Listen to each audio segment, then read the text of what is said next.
मी सगळ्यांना नमस्कार करते. छोटासा प्रयत्न करते. ह्या वयामध्ये पण एक छोटी मुलगी होण्याचा प्रयत्न करते. तर काही चुका झाल्या असतील तर मला हे सांभाळून घे.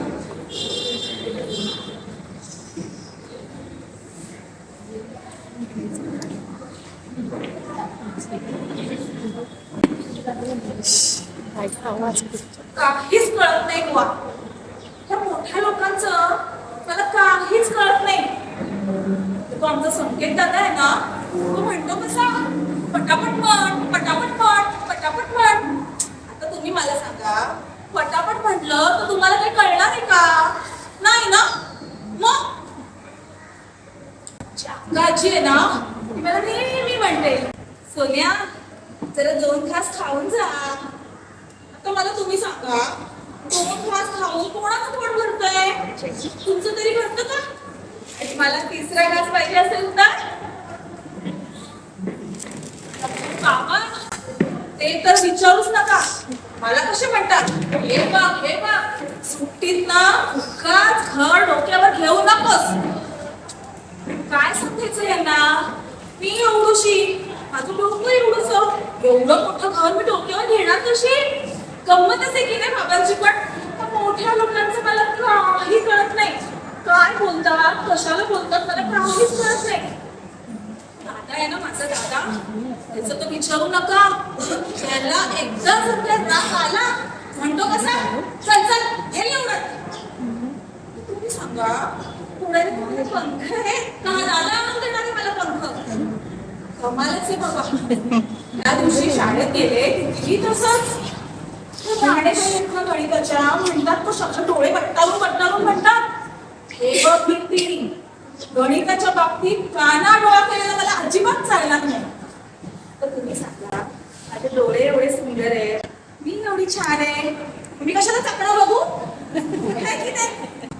गंमत म्हणजे गंमत, आणि कळत नाही हे पण एक गंमतच आहे. आणि नंतर काय झालं माहिती, एक दिवशी आई बरोबर गेले तिच्या मैत्रिणीकडे. तिच्या आईने तिच्या मैत्रिणीचा मला लाडू आणले. आई म्हणते कशी, नको आमच्या मुलीला लाडू देऊ नका, ती काही खाणार नाही, ती टाकून दे. मला ते लाडू आवडतात. आई म्हणाली खाणार नाही. सगळ्याची चोरी झाली आहे. असंच करते आई. त्या दिवशी पण लग्नाला गेले, हात धरून आईचा. आई म्हणते, आई तिकडे तुला वाढायला आग्रह करतील, तू नाही म्हणायचं. नाही म्हणायचं, ठीक आहे. बरं बसलो जेवायला, आले वाढायला, आईला वाढायला आले. पण नाही, मला नाही वाढलं, पण आईला जिलेबी, गुलाबजाम, आणि मला